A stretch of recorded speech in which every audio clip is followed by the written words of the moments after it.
en effet, on était prêt à conclure. Après, évidemment, il y a eu du côté malgache des réflexions additionnelles. Et depuis lors, en effet, on s'est rencontrés plusieurs fois. Et jusqu'à présent, on n'a pas encore trouvé un accord. En effet, la différence, c'est sur les contributions. Les contributions européennes se basent sur des critères qui sont un peu les mêmes partout dans le monde, se basent sur des captures. Et donc les captures tiennent compte de combien effectivement des poissons sont pêchés par les bateaux avec pavillon dans des États membres de l'Union européenne. Et la perception de Madagascar, c'est qu'ils aimeraient avoir des contributions basées peut-être sur un critère différent et plus substantieuses. Ce qui rend en fait les marges de négociation complexes. Donc on n'est pas encore là malheureusement. Et c'est que il y a eu des offres européennes, disons, les plus généreuses possibles. Et il y a à côté quand même un grand plan de coopération avec Madagascar. Ça veut dire qu'il y a tout ce qu'on fait. Et une partie des sommes importantes de coopération, par des centaines de millions d'euros en subvention, il y a des parties qui pourraient être destinées à l'amélioration de ce qu'on appelle l'économie bleue, c'est-à-dire la sauvegarde de l'espace maritime, le renforcement des capacités de surveillance, la gestion, je dirais, plus efficace des ressources liées à la mer, etc. Malheureusement, sur cet aspect de l'accord de pêche, on n'est pas encore là. Je vois qu'il y a peut-être des perceptions différentes des deux côtés. J'espère qu'avec la continuation des conversations, on puisse approcher notre position.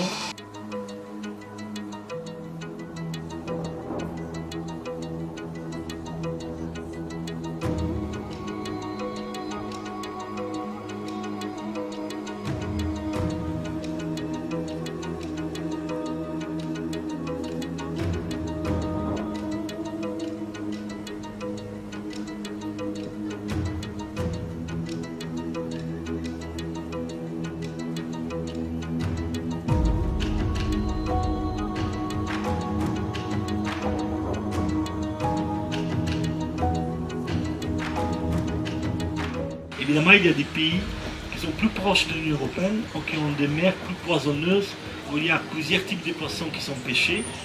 Et donc, je réfère plutôt à des pays, disons, voilà, proches de l'Europe, comme le Maroc, Mauritanie, etc., où les captures sont beaucoup plus grandes.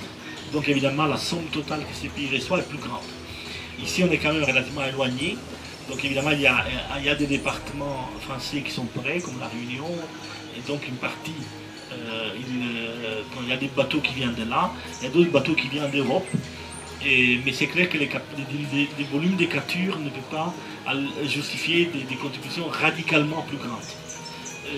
La compensation on peut imaginer, c'est que vu que l'économie bleue est une partie importante de la coopération, on pourrait envisager un effort de coopération particulièrement concentré sur l'espace maritime et sur les régions côtières. Voilà, mais c'est clair qu'on est dans une phase un peu, je ne vais pas dire d'impasse, mais quand même des difficultés de négociation. Et donc j'espère que les négociateurs trouveront la façon de s'en sortir et pour que les raisons des deux côtés soient prises en compte, tout en sachant que, disons, nos dernières offres sont un peu, on a tiré des possibilités en matière des logiques de l'accord aux limites.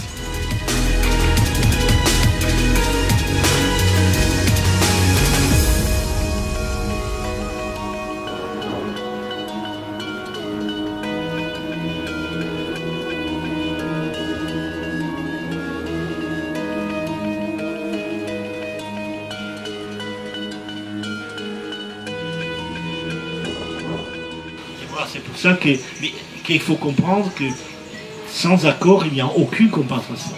Et donc là, c'est une perte aussi. Et donc il faut voir si peut-être ça vaut vraiment la peine n'avoir pas d'accord. Aussi parce qu'en parallèle, il y a d'autres bateaux, d'autres pavillons qui pêchent. Et donc là, sur ça, on n'a pas... Malheureusement, il y aurait aussi un autre aspect lié à notre accord et à la coopération, que c'est la capacité de mieux contrôler l'espace maritime. Et là aussi, évidemment, on est prêt à coopérer avec Madagascar pour améliorer la capacité de contrôle Mais là, tout ça, c'est encore en discussion. On a, soit nous, soit la France, bilatérale, soit d'autres partenaires, on a financé quand même les centres qui font les monitorages des bateaux qui sont autour de Madagascar, mais on peut trouver des formules encore particulières. L'accord de pêche d'ailleurs prévoyait que les bateaux de pêche européennes devaient rapporter toute situation anomale qu'ils voyaient dans les eaux malgaches. Donc c'était aussi, ces bateaux européens, c'était aussi une source d'information pour les autorités malgaches. Évidemment, sans l'accord, on n'a pas ça.